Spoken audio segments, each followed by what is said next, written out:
What's up, everybody? Coach Eric Woods joining the Toma Todito Boxing Show, and Coach Jose Ramirez. We just had a chance to talk to Jose, and now we get to talk to you. A lot of experience. You're a book of knowledge, and it's a pleasure to sit here with you from your pro career to now that you're training, managing. Talk to me. Where does this all come from? Where does this all your boxing knowledge? How did you get involved with boxing, and how has it been developing into the many roles?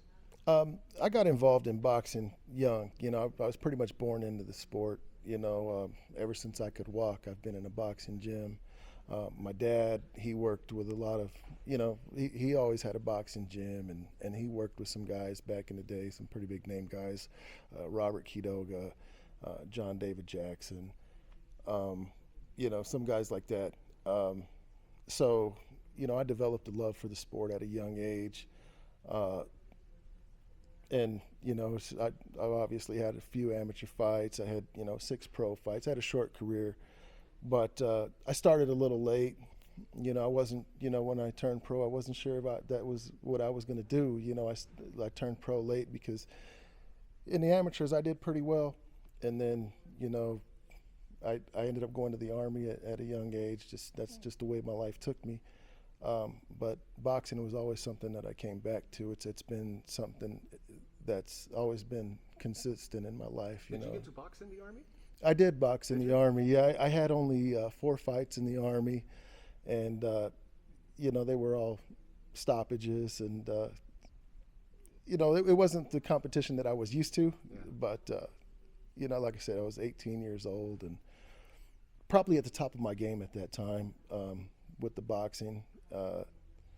And then, a few years later, I ended up turning pro. And then after my pro career, I started coaching. But as a pro, I would always, try to help the kids in the gym, try to guide them and try to coach them, teach them things. And now it's more of, trying to build a world champion. Was your career, when you decided to turn pro, was it more of a bucket list thing of like, I'm just going to do it just to make sure that, or just for you, for your satisfaction to be like, all right, I'm going to try to do something with this and just get it out of the way? Or was it like, I'm fully invested in this and we're going all the way to the top, and then it didn't pan out that way? Or what was your outlook when you turned pro? Yeah, well, I was going through a divorce, and, I was, I guess you could say it was kind of a bucket list thing, but it was a passion as well. And when I was training, of course I was training to be a world champion. That was my goal. And life happens. My career kind of got cut short a little bit, and here we are. Going through the divorce was almost like now time is on me. Right now the focus is on me, and I'm gonna do. Right. So yeah, Cool. it was. I did have some time to focus, and then when the divorce was final, I became a single dad. So, I was in the gym. I had my kids running around. I think there was a time where one of the coaches in the gym that would help my dad, Gustavo, I think one of my kids, threw a little weight and busted his windshield. so, so it was tough, being a single dad and trying to train. But, we made it work. And then I got to turn pro just to pay off this windshield. Yeah, exactly. But it was a great experience, and I believe everything happens for a reason, and I believe that's why I'm here. I saw a post from one of your recent social media posts, I believe it was this year, and you said you were saying your farewell to boxing for good. I was done with it.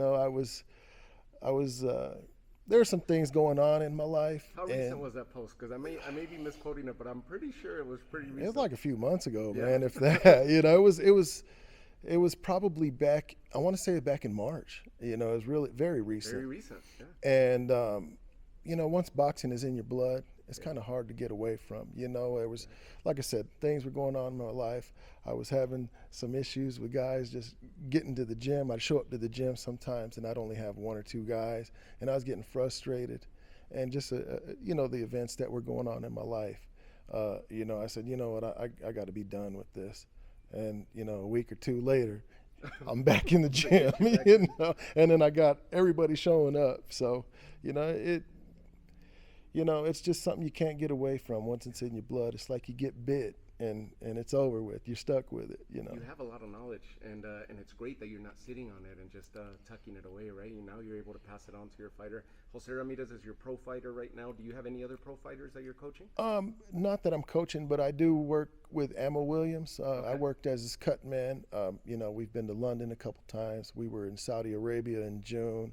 And it's just been a blessing to be able to work. In Orlando not that long ago. He did. He did fight in Orlando on March 15th.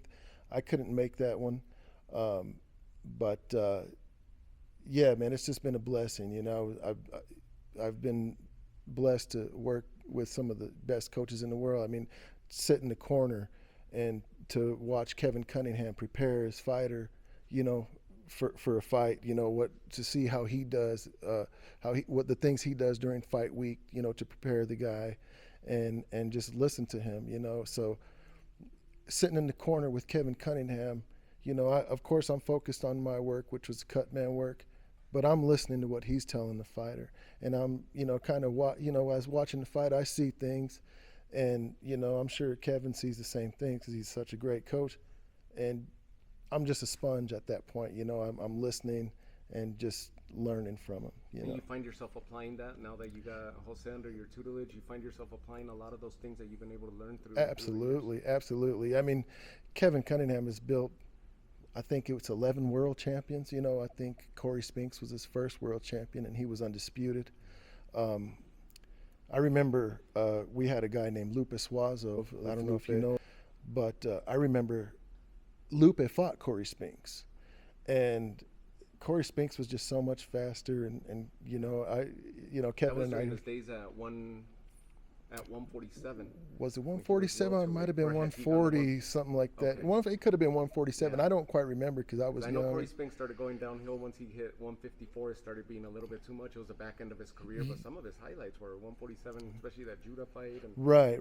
Yeah, he was a great fighter, undisputed, and then I believe Devin Alexander was another one of Kevin's fighters, and I think he he was a 140 fighter, yeah? Yeah, 140, and I believe he was undisputed as well, maybe at one time. But yeah, to be in the corner with Kevin Cunningham, that's a blessing, and to work with a kid like Ammo, that's been a blessing. When he was 8-0, he was here in Tucson for a while, and we worked together, and it was great to work with an athlete of his caliber, and now working with Jose, Jose is a great athlete. He applies what I try to teach him, and he listens pretty well. I'll give you a little anecdote that I got to run into Ammo Williams actually last August, and it was off mic. I got to talk to him. It was during the Pacheco Sulecki fight, and he's walking around the Carson City Event Center, and I got to talk to him, and we were going to do an interview, but I asked him about the Hamza Shiraz fight because he was just fresh off that loss.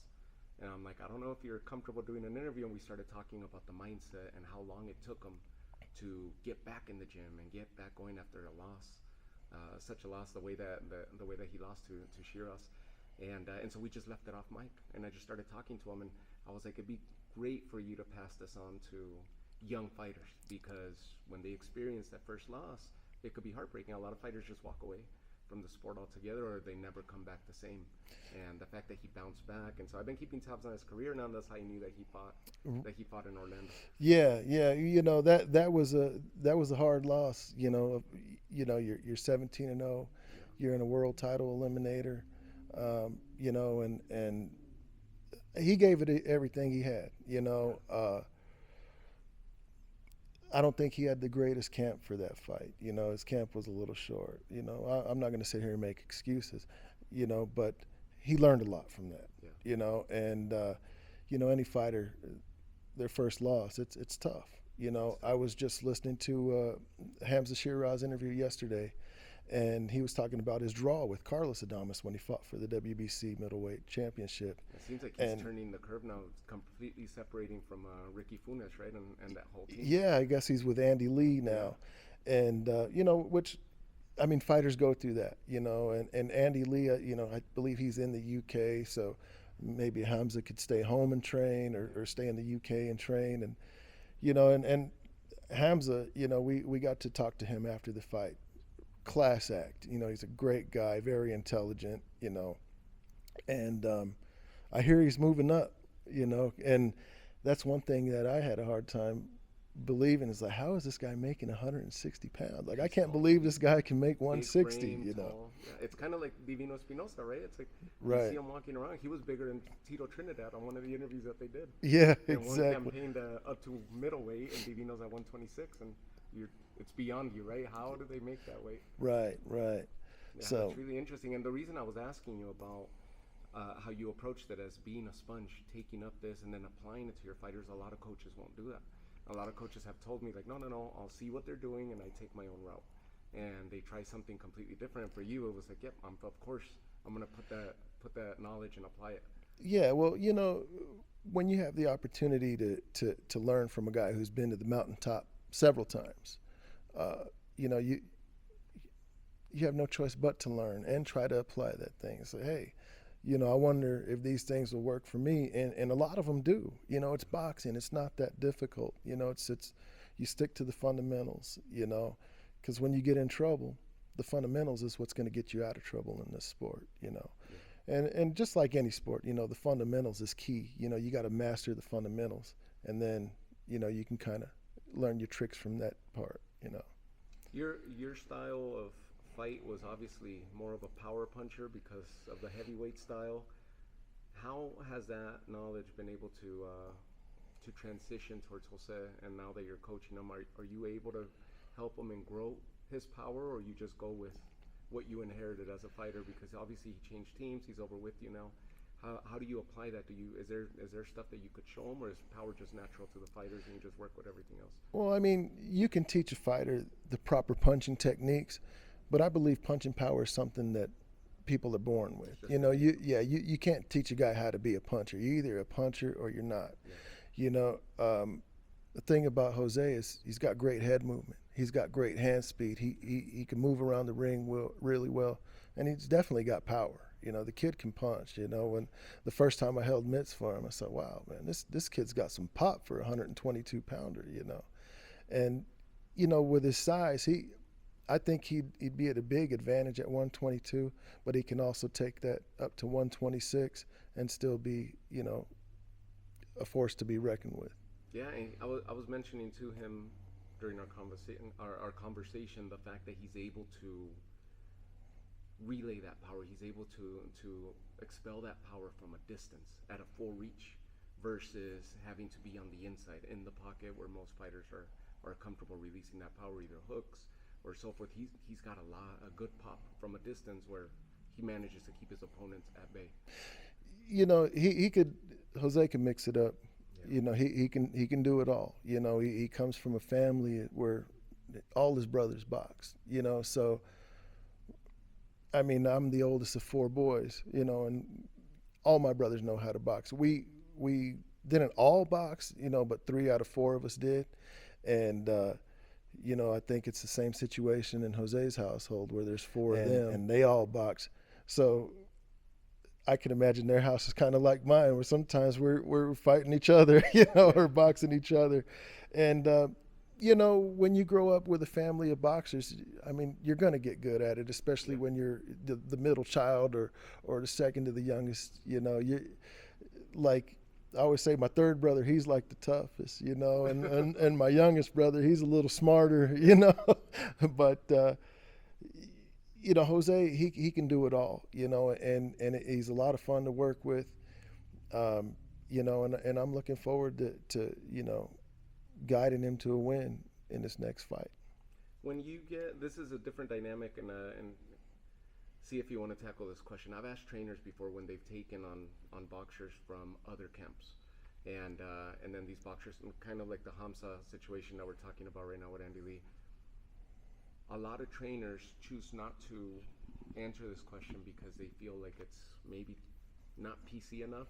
But when I ask them about, do they just, from the boxer they inherit, do they change the style and start nitpicking everything that they inherit, and then just try to apply their style of boxing, or do they just go with it and they see what they get and then they try to enhance the positives and not focus so much on the negatives? from Robert Garcia fighters to Nacho Beristain fighters, a lot of these trainers have told me different things, and they'll be like, no, like I just go with what they got, and they try not to. Panda was one of the last ones when he inherited Yocasta Valle, and he's like, no, I'm just gonna go with whatever she brings to the table. She's a pro already. I can't change her too much. But then you see the style transition, and then or they're arguing mid-fight, or I want you to do this, but it's not transitioning in the ring. And so, how would you tackle that if you feel comfortable with answering that? So, with me, I don't like to change a fighter's style. I just like to take that style and make the best we can out of it. Of course, I'm going to correct mistakes. What I feel are mistakes. If I see a guy, doing something with his footwork that I feel is a mistake, I'm going to say, hey, let's try to focus on this and not do that. But I don't try to change a fighter's style. Like I said, I just want to just take that style and make the best we can out of it. But with a guy like Jose, he can really do it all. So, I'm looking forward to see, what comes out of this. I mean, because you'll see bad habits as well, right? You'll see some bad habits, and a lot of trainers won't want to cross that line, and they're like, all right, well, let's see how it happens. But then if something negative happens in the ring, or the fight doesn't transition how they want it to, they're like, oh, well, they're going to blame the coach. Yeah. Well, like I said, if I see a bad habit, of course I'm going to be like, hey, we need to fix that. Yeah. So yeah, there's things that will get fixed, but the style, we're going to work with that. It's an interesting question, right? And that's why I could see why people don't really want to tackle that a lot of times. They want to stay away from it, because the fighter might be comfortable with it for years, especially when they start developing their career with certain habits and certain style, and then somebody comes and they're like, nope, get rid of that now. And they're like, well, it's comfortable for me. And now that may be the catalyst, or it may be the detriment, right, to their careers. Yeah, it can be, and I'm of the belief that not every fighter's perfect. There's always going to be work that needs to be done. I mean, even at the world class level, I feel like I'm never satisfied. There's always improvements to be made. So, if you want to have a good fighter, if you want to teach the kid to be the best he can be, you can't always be satisfied. I mean, yeah, we're going to be happy. We're going to celebrate the win. But at the end of the day, we got to go back to the lab and get to work and work on the things that weren't perfect on fight night. Yeah, that makes sense. Yeah. That makes sense. I talked to Jose. I asked him, how many fights would you like to have this year? And he's a ball of energy, so he's saying, I want to have as many fights as I can. You as a trainer, what is realistic? What would you like to see? How many fights per calendar year? And right now that he's got one under his belt, with one coming up, hopefully in June, if it materializes, how many more fights would you see that are ideal for him in his progression? I think at this point in Jose's career, I think he's listening to you. I would say 6 fights a year would be great. What I would like to see is 20 wins in the win column right now. He had a couple losses early in his career, but they were against some tough fighters, and I believe it was because he was mishandled. I'll just say it. I think he's a good enough fighter where he could still be undefeated, but he got in the wrong hands, and things happen. Yeah. But all we can do is go up from this point. So I think we got a great team. I think he's in a real good position, and I think he's going to do real well. I think you're going to see a different Jose Ramirez. Yeah, I think so too. Coach, you guys train out of the Tucson Boxing and Fitness here. Any other gym that you partake in, that you take them to? Do you guys usually go to other gyms, or is this the house of Coach Eric Woods and Jose Ramirez? Yeah, this is our home here, and we go to other gyms here in Tucson to try to get work. We've been to Phoenix before. There's one day where we went, and there was a guy in the gym that was quite experienced, and I was like, oh man, we're going to get to spar with that guy. And I said, so we might have. I didn't tell him, but I was thinking, we might have our work cut out for us. And he went in there and he handled himself very well. and I was really proud of him because, you know, this is a guy with world-class experience, and I was really, really, honestly, I was surprised how well Jose did that day, you know, and I mean, he was pretty confident even when we left Tucson to make the drive up there. He's like, and he didn't know who he was sparring. He was confident that day, and he went out there and he did well. Yeah.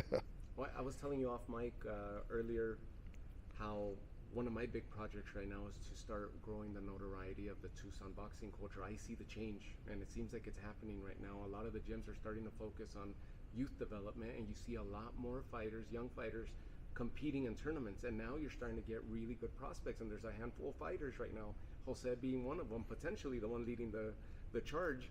And how do you see that? Because you fought here in Tucson, you've been here, you know this boxing scene very, very well. What is it that's starting to change right now? Because it seems like there's new life being bred into the boxing culture here in Tucson. Well, I believe Tucson is growing, you know, and there's some good coaches in Tucson, and they're teaching these fighters some great things, you know, and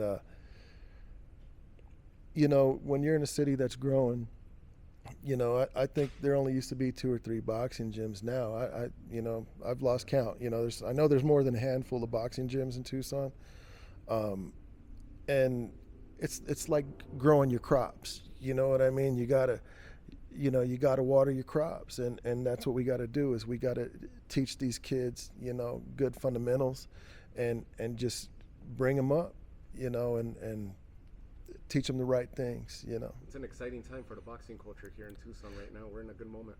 I believe we are, and I believe it's going to blow up, and I believe Tucson's going to be busy again with some boxing. You know, back in the early 2000s, we had, you know, Golden Boy, you know, Don Chargan was putting shows on. Top Rank, you know, was bringing shows here, and you know, it was booming at one time, and then it kind of died off. And we got a handful of some good up and coming pros, and you know, I'm looking forward to see the Tucson boxing scene blow back up. Nice. I'm excited for that. Are you back in now? Okay, is it safe to say that you're fully committed and back in? I'm all in. I'm here 5 days a week from 6 to 8. Sometimes, you know, we're here from till 8:30 at night. You know, because you know, we're working, and you know, there's been more than once that I've tried to step away from boxing, and it just calls me back. And like you said earlier, you know, I do have a lot of knowledge in this sport, and that's one of the things that brings me back is you know, I can't keep this knowledge and take it with me. I got to pass it on to somebody, you know. You got to pay it forward, yeah. Absolutely. And you're doing so. What a pleasure to meet you, Coach. Thank you so much for Likewise. giving me a few minutes of your time. Thank you for having me. How do people find you? In case there's any other boxers out there that may watch this, and now you're going to have a new fan base here through the Toma Todito Boxing Show. Anybody that wants to come train, how would they find you? How can they reach out to you? You can, you know, I'm, like I said, Tucson Boxing and Fitness. I'm here Monday through Friday, 6 p.m. to about 8:30 p.m. Woods 1978 on Instagram. You can contact me there, and I'm also on Facebook, Eric Woods. You know, there's some content on there. You know, sometimes I'll take pictures of the gyms, take pictures of some of the places I've been, post them up there. But you know, if you message me, I usually try to get back to everybody. What a pleasure it is to have spoken to you, Coach. Thank you so much once again, and I hope to follow up with you guys either on the lead up to this next fight in June or post fight. Absolutely. And everything should turn out great for you guys. I'm looking forward to it, man. Thank you for having me. Thank you. Yeah.